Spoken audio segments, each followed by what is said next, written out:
메시아로서 예수님의 마지막 사역은 예루살렘을 배경으로 하고 있습니다. 특히 예수께서 행하신 많은 사건과 가르침이 성전과 그 주변, 즉 성전산을 중심으로 일어났습니다.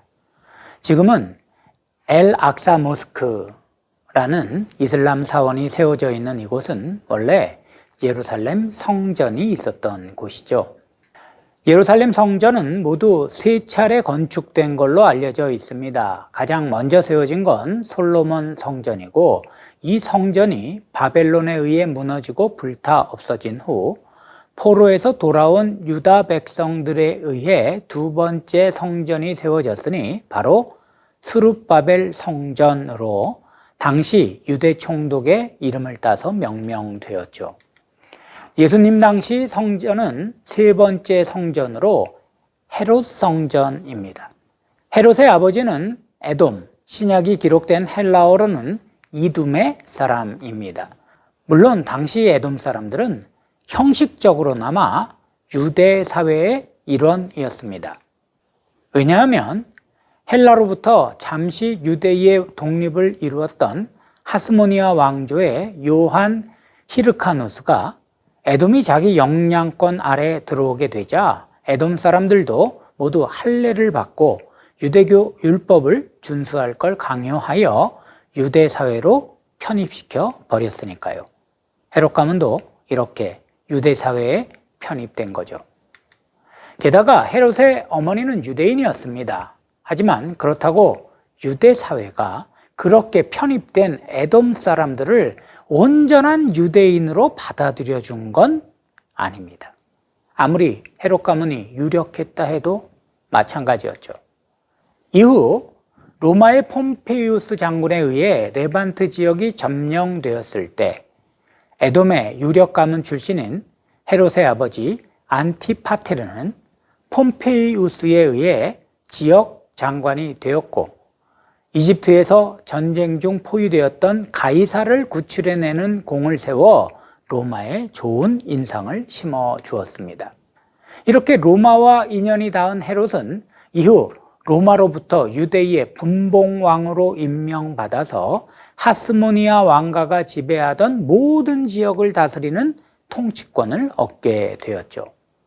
헤롯은 하스모니아 왕가의 후손인 미리암 공주와 결혼함으로 정치적 정통성을 확보하려 하였으나 허약한 지지 기반과 계속되는 로마의 정권 교체로 인해 늘 불안한 상태였던 것 같습니다.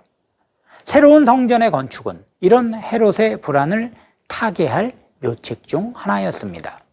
그는 유대인들의 지지를 얻기 위해 이전 그 어떤 성전보다 크고 화려하며 웅장하게 건물을 지으려 했습니다. 포로에서 돌아온 유대인들에 의해 지어진 성전, 즉 제2차 성전이라고 불리는 스룹바벨 성전은 제1차 성전 솔로몬 성전보다 규모도 축소되었고, 그 밖에 장식들도 비교되지 않을 정도로 초라했죠. 에스라 3장 12절엔 이 성전의 기초가 놓임을 보고 대성통곡한 나이 많은 족장들이 있었다는 기록이 있는데, 이는 솔로몬 성전에 비해 스룹바벨 성전이 얼마나 초라했는지를 보여주는 거죠. 바로 이런 유대인의 마음을 헤롯이 노린 겁니다. 헤롯은 예루살렘 성전을 재건하기로 하고 그 규모를 어마어마하게 넓히게 하였습니다. 이왕에 할 선물이라면 최대한 크고 화려하게 짓는 게 좋을 거란 생각 때문이었죠. 게다가 자기 돈만 드는 것도 아니었으니까요. 성전을 짓는 막대한 경비는 세금으로 충당하면 될 일이었죠.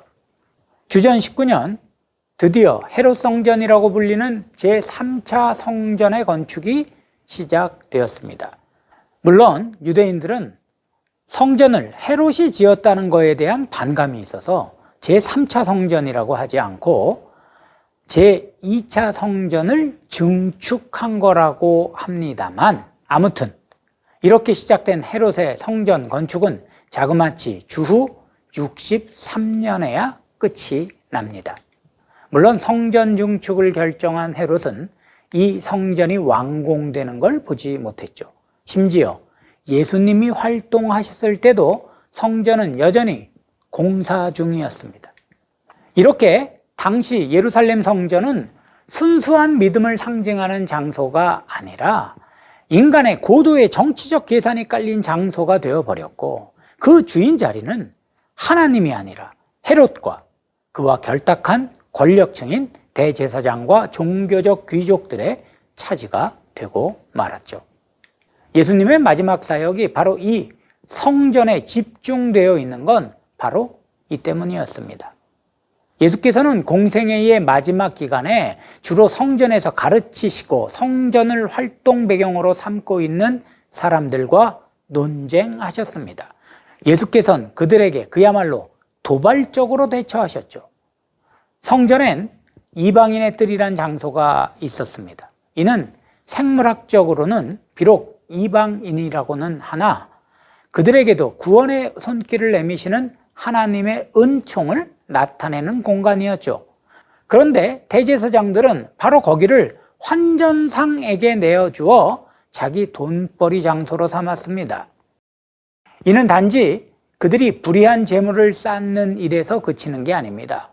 그렇게 하므로 이방인들이 하나님께로 돌아올 방법을 아예 막아버리는 짓을 한 거죠.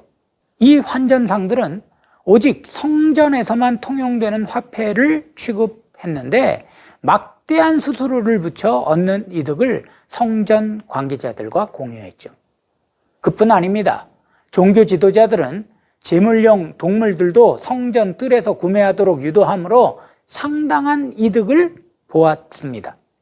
예수님은 이들에게 만민이 기도하는 집이라는 내 집을 너희가 강도의 구렬로 만들었다라고 크게 노하셨습니다. 예수께 성전은 더 이상 하나님의 집이 아니라 강도들이 강탈한 물건들로 가득한 집이었던 거죠. 결국 예수님은 이런 성전이 무너질 거라고 경고하셨습니다. 그리고 그 긴 기간 세워진 성전은 주후 70년 유대인의 반란을 진압하는 과정에서 로마의 티투스 장군에 의해 완공된 지 불과 7년 만에 무참히 무너지고 말았죠. 예수님 말씀대로 돌 위에 돌도 남지 않고 말이죠.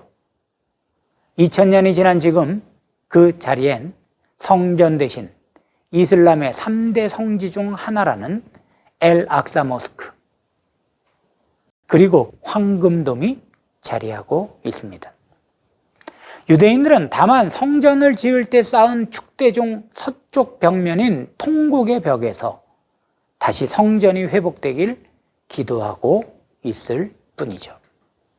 그럼 우리 그리스도인들은 이 성전에 대해 어떻게 생각해야 할까요? 우린 더 이상 물리적 성전의 존재가 필요하지 않다고 보는 사람들입니다. 이는 초기 그리스도인들 때부터 예수의 몸이 곧 참된 성전이라고 보았기 때문입니다. 그리스도인들은 참된 성전이신 예수께서 당신의 죽음을 통해 죄에 대한 완벽한 희생제사를 드렸다고 인식하였죠. 이제 더는 성전에서의 제사가 필요 없게 되었다는 뜻입니다. 이런 믿음 때문인지 주후 70년 성전이 완전히 소실된 걸 본 당시 그리스도인들이 성전 소실을 안타까워했다는 어떤 흔적도 찾을 수 없습니다. 오히려 그들은 성전이 파괴된 사건을 예수가 성전 자체라는 기독교 신앙에 대한 증거로 여겼죠. 그런 의미에서 예수께서 예루살렘으로 올라가신 이유가 단지 십자가를 지시기 위함이 아니라 십자가가 성전이 있는 예루살렘에 준비되었기 때문이라고 보아야 합니다. 그러니까 십자가를 지는 행위만큼 십자가를 지신 장소가 성전이 있는 예루살렘이라는 것 역시 중요하다는 뜻이죠. 즉 장소적 의미에도 집중해야 한다는 말입니다. 그러므로 예수께서 예루살렘으로 가신 이유는 그곳에 성전이 있기 때문이었고 이제 옛 성전을 폐하시고 새 성전의 시대를 열기 위함이었던 거라 하겠습니다. 그런데 예수께서 성전에서 이 거대 종교 권력과 싸우기 위해 예루살렘에 올라가실 때마다 머무셨던 곳이 있었으니 바로 베다니였습니다. 예루살렘에서 그 많은 제자와 머물려면 마땅한 장소도 없었겠거니와 있다 해도 비용이 만만치 않았겠죠. 베다니는 예루살렘의 감람산 동편 산기슭에 자리한 마을로 예루살렘에서 밀려난 가난한 사람들이 살아가고 있던 일종의 달동네였습니다.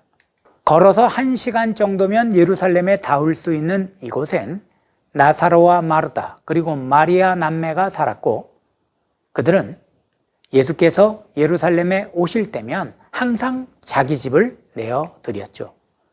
예수님은 생애의 마지막 한 주간을 이 베다니에서 보내셨습니다. 고난주간 내내 예수께서는 베다니와 예루살렘을 오가며 메시아로서의 마지막 사역을 수행하신 거죠.